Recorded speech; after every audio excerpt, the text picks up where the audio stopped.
Hello students, welcome to Megha D classes. आज हम class 12th के लेसन नंबर 6 का नेक्स्ट टॉपिक करेंगे, that is packaging of DNA helix. बच्चों, लास्ट की 2 वीडियोस जो मैंने आपके साथ शेयर की थी उसमें हमने पॉलीन्यूक्लियोटाइड्स, आरएनए, डीएनए के स्ट्रक्चर्स किए थे और हमने ये देखा था कि किस तरीके से डीएनए का जो है डबल हेलिकल मॉडल दिया गया था।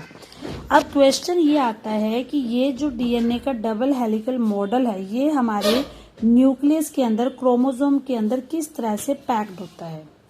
अब आपको पता है, अगर थोड़ा सा मैं आपको रिवाइज कराऊं तो जब हमने डीएनए का डबल हेलिकल मॉडल किया था तो उसमें हमने देखा था कि जो एक पिच होती है, इस एक पिच के अंदर 10 बेस पेयर्स हो सकते हैं और इस एक पिच की जो टोटल लेंथ है वो 3.4 नैनोमीटर थी। तो आप ये कह सकते हो कि 2 बेस पेयर्स के बीच में 0.34 नैनोमीटर का गैप होता है।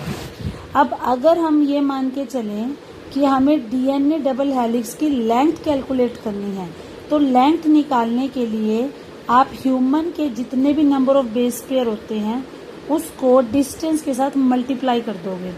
अब हमने पढ़ा था कि अगर हम हैप्लॉइड कंटेंट की बात करें तो हमारे अंदर 3.3 × 10⁹ base pair of DNA present होता है।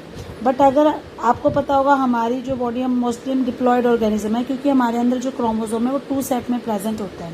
तो इट मीन्स हमारे अंदर जो टोटल बेस पेयर्स हैं वो है 6.6 × 10⁹ बेस पेयर। अगर हम इसको 0.34 × 10⁻⁹ मीटर से मल्टीप्लाई करें, क्योंकि नैनोमीटर था, नैनोमीटर को मीटर में कन्वर्ट कर दिया तो ये एक्चुअली में 2.2 मीटर आता है। मतलब आपको सिर्फ ये वैल्यू याद रखनी है, इसको पूरा करके दिखाने की नीड नहीं है। तो यहाँ पर जो बात वो बताना चाहता है वो सिर्फ इतनी है कि अगर हम कैलकुलेट करके देखें तो हमारे अंदर जो डीएनए पाया जाता है वो 2.2 मीटर यानी कि 2 मीटर से ज़्यादा है। लेकिन अगर हम अपने न्यूक्लियस को देखें तो न्यूक्लियस जो है वो सिर्फ 10⁻⁶ मीटर यानी कि 1 मीटर का भी 10 लाख हिस्से के बराबर होता है। अब इतने छोटे से न्यूक्लियस के अंदर इतना बड़ा जो डीएनए है वो किस तरीके से एडजस्ट होता है, तो यानी कि उसको न्यूक्लियस के अंदर पैक करने के लिए कुछ ना कुछ स्पेशल टाइप की पैकेजिंग वहाँ पे मौजूद होगी। इसी तरीके से अगर हमें डीएनए इकोलाई के डीएनए की लेंथ पता हो तो उसके भी हम बेस पेयर्स को कैलकुलेट कर सकते हैं। तो यहाँ पर जब हम पैकेजिंग की बात करते हैं तो प्रोकैरियोट्स और यूकैरियोट्स दोनों की पैकेजिंग में डिफरेंस होता है। अगर हम प्रोकैरियोट्स की बात करते हैं जैसे कि इकोलाई जो कि एक बैक्टीरिया है, तो आपको पता होगा कि जो प्रोकैरियोट्स होते हैं उनके अंदर न्यूक्लियस वेल डिफाइंड नहीं होता। न्यूक्लियस की जगह सिर्फ एक स्ट्रक्चर होता है जिसे हम बोलते हैं न्यूक्लियोइड। तो इनका जो डीएनए है वो पूरे सेल में ना फैलकर एक पर्टिकुलर एरिया जिसको आप न्यूक्लियोइड बोलते हो उसी के अंदर कंसेंट्रेटेड होता है। तो जब वो उसके अंदर कंसेंट्रेटेड होता है तो डीएनए के साथ कुछ प्रोटीन्स भी जुड़े होते हैं। डीएनए के ऊपर आपको पता है फॉस्फेट ग्रुप प्रेजेंट होता है PO4-3। तो माइनस चार्ज होने की वजह से जो डीएनए है वो नेगेटिवली चार्ज होता है। तो इसको स्टेबल बनाने के लिए जो प्रोटीन्स इसके साथ बाइंड करते हैं उन प्रोटीन्स पे पॉजिटिव चार्ज होता है। तो जब ये डीएनए प्रोटीन्स के साथ जुड़ जाता है तो ये हमें इस तरह से दिखता है जैसे लूप्स होती हैं। लूप कैसे होती है? जैसे थोड़ा सा उठा हुआ स्ट्रक्चर, मतलब इस तरह की अपीयरेंस हमें दिखती है प्रोकैरियोट्स में।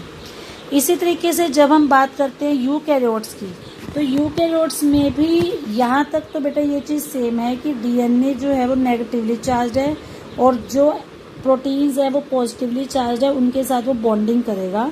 बट यहाँ जो ऑर्गेनाइजेशन है वो प्रोकैरियोट्स के कंपैरेटिवली ज़्यादा कॉम्प्लेक्स होती है। यहाँ पर जो प्रोटीन्स हैं जो पॉजिटिवली चार्ज है वो बेसिक प्रोटीन्स होते हैं जिन्हें हिस्टोन्स बोलते हैं। कौन से प्रोटीन पे कौन सा चार्ज होगा वो ये डिपेंड करता है कि उस प्रोटीन के अंदर ज़्यादा एमिनो एसिड कौन से हैं। आपको ध्यान होगा जो प्रोटीन है वो एक तरह से पॉलीमर है और जो एमिनो एसिड्स हैं वो उसके मोनोमर है। तो कौन सा एमिनो एसिड ज़्यादा मात्रा में पाया जाएगा उसी के अकॉर्डिंगली उस प्रोटीन के ऊपर चार्ज आता है। तो अगर प्रोटीन के अंदर बेसिक एमिनो एसिड्स प्रेजेंट होंगे यानी कि वो एमिनो एसिड जिनके ऊपर पॉजिटिव चार्ज है तो आपके प्रोटीन के ऊपर भी पॉजिटिव चार्ज आ जाएगा। तो जनरली जो ये हिस्टोन प्रोटीन्स होती है इनके अंदर लाइसिन और आर्जिनिन ये 2 बेसिक एमिनो एसिड ज़्यादा मात्रा में होते हैं, जिसकी वजह से हिस्टोन्स जो है ये पॉजिटिवली चार्ज होते हैं, और डीएनए के ऊपर फॉस्फेट ग्रुप होने की वजह से जो डीएनए वो नेगेटिवली चार्ज होता है। अब ये जो हिस्टोन प्रोटीन है ये एक नहीं होता, ये 8 मॉलिक्यूल्स के एक स्ट्रक्चर की फॉर्म में होता है, जिसको हम हिस्टोन ऑक्टामर बोलते हैं। मतलब इसमें एक सिंगल प्रोटीन नहीं है, इसमें 8 मॉलिक्यूल्स होते हैं प्रोटीन के, जो मिलकर ऑक्टामर बनाते हैं। ये 8 मॉलिक्यूल्स कौन कौन से होते हैं? इसमें होता है H2A, H2B, H3 और H4। ये 4 प्रोटीन्स होते हैं, और ये चारों के चारों प्रोटीन्स 2 सेट में होते हैं। तो टोटल जो है 8 प्रोटीन्स हो गए। तो ये सारे प्रोटीन्स मिलकर यहाँ पे इस तरह से एक राउंड शेप बना लेते हैं, जिसे हम बोलते हैं हिस्टोन ऑक्टामर। इसके अलावा एक H1 हिस्टोन भी होता है, जो बाहर की तरफ प्रेजेंट होता है, मतलब जो इस ऑक्टामर के साथ डायरेक्टली नहीं जुड़ा हुआ। और इस ऑक्टामर के ऊपर जो हमारा डीएनए है वो घूमा होता है, मतलब लिंक्ड होता है। जैसे आप ये मान सकते हो कि एक बॉल है, और बॉल के ऊपर हमने किसी तार को लपेटा हुआ है, तो यहाँ पे जो हमारी बॉल है वो हिस्टोन प्रोटीन से मिलकर बनी हुई है, और उसके ऊपर जो हमारा डीएनए है वो इस तरीके से घूमा हुआ होता है। तो नेगेटिवली चार्ज डीएनए जब पॉजिटिवली चार्ज हिस्टोन ऑक्टामर के अराउंड रैप हो जाता है, तो उस स्ट्रक्चर को हम बोलते हैं न्यूक्लियोसोम। आप ये कह सकते हो कि एक न्यूक्लियोसोम के अंदर 200 base pair of DNA helix जो है अच्छे से कंबाइन कर सकता है, और ये न्यूक्लियोसोम जो है बार बार रिपीट होते हैं। मतलब एक न्यूक्लियस में एक न्यूक्लियोसोम नहीं होगा, बार बार ये न्यूक्लियोसोम रिपीट होते हैं, और इनको हम क्रोमैटिन भी बोलते हैं। क्रोमैटिन इसलिए बोलते हैं क्योंकि अगर हम इनको स्टेन करके देखें तो ये कुछ ना कुछ पर्टिकुलर कलर ले लेते हैं, और अगर आप इसको माइक्रोस्कोप में देखो तो आपको ऐसे दिखेगा जैसे माला है। माला होती है जैसे एक धागा, उसके अंदर मोती लगे होते हैं, तो ये भी देखने में बीड्स ऑन स्ट्रिंग अपीयरेंस देती है, जैसे कि आप यहाँ पिक्चर में देख सकते हो। ऐसे लगता है कि एक माला है, उसके ऊपर छोटे छोटे मोती लगे हुए हैं। तो ये जो मोती हैं ये एग्जैक्टली क्या है? These are the nucleosome. और जो ये लाइंस है ये डीएनए, यानी कि डीएनए के ऊपर ये न्यूक्लियोसोम इस तरीके से मोतियों की तरह रखा हुआ है। तो कितनी बीड्स हो सकती हैं वो कैलकुलेट करने के लिए आप क्या करोगे? अभी मैंने आपको बताया कि एक न्यूक्लियोसोम में 200 बेस पेयर तक डीएनए हेलिक्स हो सकते हैं, और आपको पता है ह्यूमन में 6.6 इंटू 10⁹ बेस पेयर है। तो अगर आप 6.6 इंटू 10⁹ बेस पेयर को 200 बेस पेयर से डिवाइड कर लो, तो आप ये कैलकुलेट कर सकते हो कि एक मैमेलियन सेल में ऐसे कितने न्यूक्लियोसोम्स प्रेजेंट हो सकते हैं।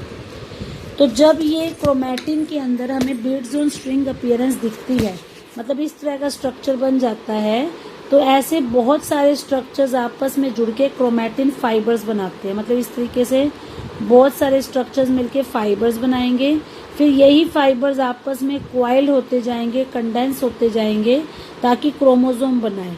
और वो क्रोमोसोम हमें ज़्यादा विजिबल तब होंगे जब हम सेल डिवीज़न की मेटाफेज स्टेज पे देखते हैं। अगर हमें उससे ज़्यादा क्रोमैटिन को पैक करना है, मतलब हाई लेवल पे अगर उसको पैक करना है, तो उसके लिए हिस्टोन के अलावा कुछ दूसरे प्रोटीन्स की भी जरूरत पड़ती है। उन्हें हम बोलते हैं नॉन हिस्टोन क्रोमोसोमल प्रोटीन। मतलब अगर आप स्मॉलर लेवल पे पैकेजिंग कर रहे हो तो हिस्टोन प्रोटीन्स आर सफिशिएंट, लेकिन अगर बड़े स्तर पे लार्ज लेवल पे अगर उनकी पैकिंग करनी है तो हिस्टोन के अलावा कुछ दूसरे प्रोटीन्स की भी जरूरत पड़ती है, जिन्हें हम बोलते हैं नॉन हिस्टोन क्रोमोसोमल प्रोटीन्स, यानी कि NHC। अब एक पर्टिकुलर न्यूक्लियस में क्रोमैटिन का कुछ हिस्सा तो ऐसा है जो ढीला डाला होता है, मतलब लूजली पैक्ड होता है। तो अगर आप उसके ऊपर कोई डाई डालोगे तो उसके ऊपर ज़्यादा डार्क कलर नहीं आएगा, लाइट कलर आएगा। उस हिस्से को हम बोलते हैं यूक्रोमैटिन। और कुछ हिस्सा आपको ऐसे दिखेगा जो बहुत ज़्यादा टाइटली पैक्ड है और वो स्टेन भी ज़्यादा डार्कली पकड़ता है, उसे हम बोलते हैं हेट्रोक्रोमैटिन। तो यूक्रोमैटिन जो है वो ट्रांसक्रिप्शनली एक्टिव है, यानी कि जो लाइट हिस्सा है उसमें ट्रांसक्रिप्शन हो सकती है। ट्रांसक्रिप्शन होने का मतलब डीएनए से आरएनए इजीली बन सकता है। बट जो हेट्रोक्रोमैटिन है, यानी कि जो डार्क वाला हिस्सा है, वो इनएक्टिव है, उसमें ट्रांसक्रिप्शन नहीं होती। तो यहाँ पे हमने बेटा न्यूक्लियोसोम का स्ट्रक्चर पढ़ा, कौन कौन से प्रोटीन्स मिलकर इसको बनाते हैं। इम्पोर्टेंट क्वेश्चन है, 2 मार्क्स में भी आ जाता है या MCQ की फॉर्म में भी आपका आ सकता है।